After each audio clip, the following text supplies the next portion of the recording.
নমস্কার, রণজিতে আপনাদের সবাইকে স্বাগত। আশা করি সবাই ভালো আছেন। যে 24 ঘন্টা সম্পর্কে আপনাদের নতুন করে কিছু বোঝানোর নেই, তারা খোলাখুলি মমতা বন্দ্যোপাধ্যায়কে সমর্থন করে এখন আদা জল খেয়ে নেমেছে যে 2026-এ কী করে আবার ক্ষমতায় ফিরিয়ে আনা যায়। কিন্তু বাদ সাজছে বামেদের ছাত্র যুব সংগঠন, তারা যেভাবে প্রতিদিন রাস্তায় রয়েছে, সাধারণ মানুষের মধ্যে যেভাবে আস্থা বিশ্বাস ফিরে আসছে, এবং বামেদের একটা দেখা যাচ্ছে যে লড়াইয়ে নেতৃত্ব দিতে অনেক মানুষ কিন্তু বামেদের পাশে এসে দাঁড়াচ্ছে, এটা নিয়ে তারা একটু বেশ বিচলিত। এবং তাই একটা কন্টেন্ট সার্ভে তারা করেছিল, যেখানে দেখতে চেয়েছিল যে সাধারণ মানুষ বামেদের এই বিষয়টাকে কিভাবে নিচ্ছে। আমি যে থাম্বনেলটা দিয়েছি যে শতরূপ ভার্সাস বিকাশবাবুর সংঘাত, এই সংঘাতটা কিভাবে আমি ছোট করে আগে আপনাদের শুনিয়ে নেব, তারপরে আপনাদের বলবো যে এই কন্টেন্ট সার্ভেতে শেষ হাসিটা বামেরা হাসলো না 24 ঘন্টা যে উদ্দেশ্যে করেছিলেন সেটা সফল হলো, মানে তৃণমূল বা বিজেপির দিকে ফলাফলটা গেল। সেটা আপনাদের আমি বেশ কিছু মন্তব্য পড়ে শোনাবো এবং সেই ফলাফলটাও দেখাবো। তার আগে তারা এই যে বিকাশবাবু এবং শতরূপের মধ্যে একটা সমস্যা তৈরি করে দেওয়ার যে চেষ্টাটা, সেটা আপনারা একটু সচক্ষে দেখে নিন।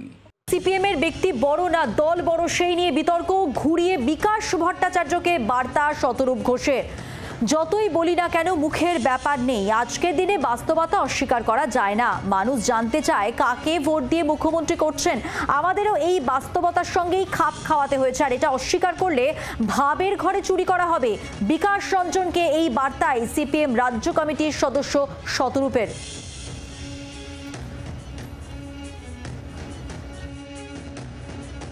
2014 লোকসভা ভোট থেকে আমার যদি ভুল না হয়, এমনকি আমাদেরকে সিপিআইএমকেও এই বাস্তবতার সঙ্গে একমত হতে হয় যে আমি পার্টির মধ্যে যতই বলি না কেন যে না আমাদের কোনো মুখের ব্যাপার নেই, আমরা আমাদের দলের বক্তব্যটাকে, দলের সিম্বলটাকেই একমাত্র সামনে রাখবো, কিন্তু জনগণ কোনো একটা জায়গায় জানতে চায় যে আমি কাকে ভোট দিচ্ছি, কাকে সমর্থন করছি, আমার ভোটে কে আমার প্রতিনিধি হচ্ছে।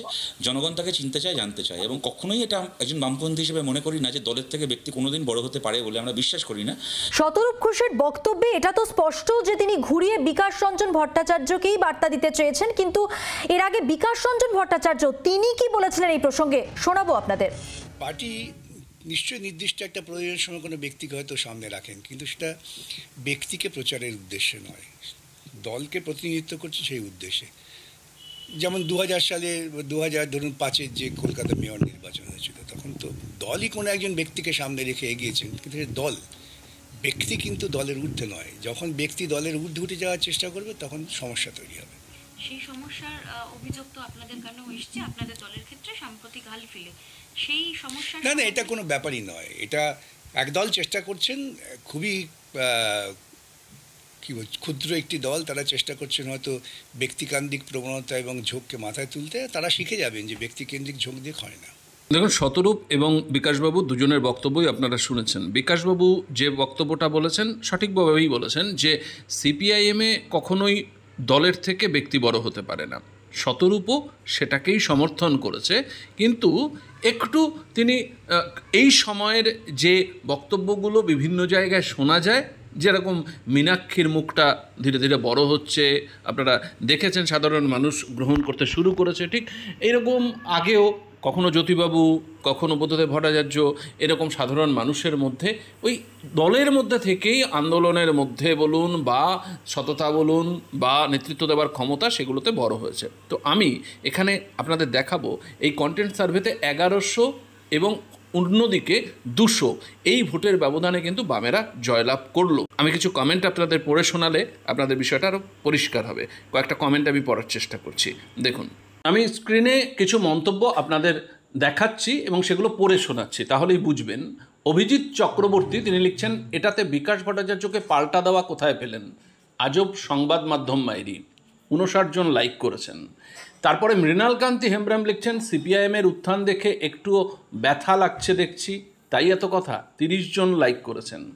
তারপরে সন্দীপ চক্রবর্তী লিখছেন, দুজনের বক্তব্য তো পরস্পরের পরিপূরক, এতে বিতর্কটা কোথায়। এরপরে সনদ চৌধুরী লিখছে, আপনারা এভাবে আবোল তাবোল বলে দুজনের মধ্যে সম্পর্ক নষ্ট করবেন না দয়া করে। 14 জন লাইক করেছে। এরপরে পিন্টু নন্দী লিখছে, শতরূপের সাথে আমি একমত। আজকের রাজনীতিতে নির্বাচনী মুখ জনগণ জানতে চায়, তার মানে পার্টিকে বাদ দিয়ে নয়, সময়ের সাথে কিছু পরিবর্তন প্রয়োজন। তারপরে দেবাশিস ব্যানার্জি লিখছেন, আপনারা অযথা বিতর্ক তৈরি করছেন। ব্যক্তির ভূমিকা একদমই অস্বীকার করা হয় না, যেটা বলা হয় এটা হলো ব্যক্তির স্বার্থের সাথে পার্টির স্বার্থের সংঘাত হলে পার্টির স্বার্থকে প্রাধান্য দিতে হবে, আবার পার্টি স্বার্থের সাথে খেটে খাওয়া মানুষের স্বার্থের সংঘাত হলে মানুষের স্বার্থকে প্রাধান্য দিতে হবে। প্রদ্যুৎ গোস্বামী লিখছেন যে শতরূপ সত্যি কারোর নাম নেয়নি, তাহলে আপনারা কেন ঘাটছেন বিষয়টা নিয়ে? যাদের দল তাদের উপরই ছেড়ে দিন না। 12 জন লাইক করেছে। এরপর অচিন্ত কুমার মিশ্র লিখছে, কমরেড শতরূপকে লাল সেলাম।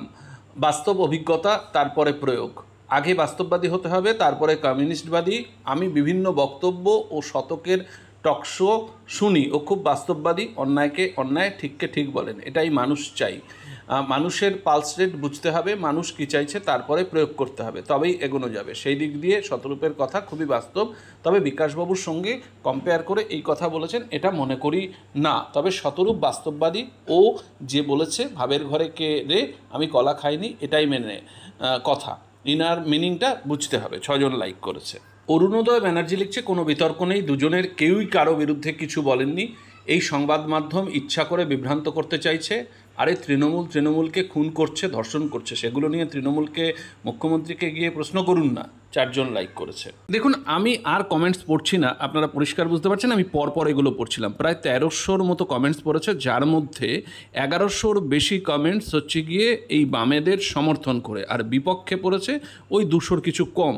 সুতরাং বুঝতেই পারছেন যে কন্টেন্ট সার্ভেতে আবারও যে 24 ঘন্টা যেভাবে চেষ্টা করেছিল যে বামেদের মধ্যে একটা বিরোধ ঢুকিয়ে দেওয়া, নির্বাচনের আগে কিছু যদি এই রকম ঝুটঝামেলা তৈরি করে দিতে পারে, তাহলে উত্থানটা অনেকটা রোধ করা যাবে। পলিটিক্যাল পার্টি বা বিরোধীদের কাজটা করার চেষ্টা করছে এরা। যাই হোক, এইরকম করবে, করে দেখা যাক কতটুকু তাদের ফলপ্রসূ রূপ সামনে আসে। আপনাদের যদি ভালো লাগে এই প্রতিবেদনটি অনেক মানুষের মধ্যে শেয়ার করে দেবেন। ধন্যবাদ।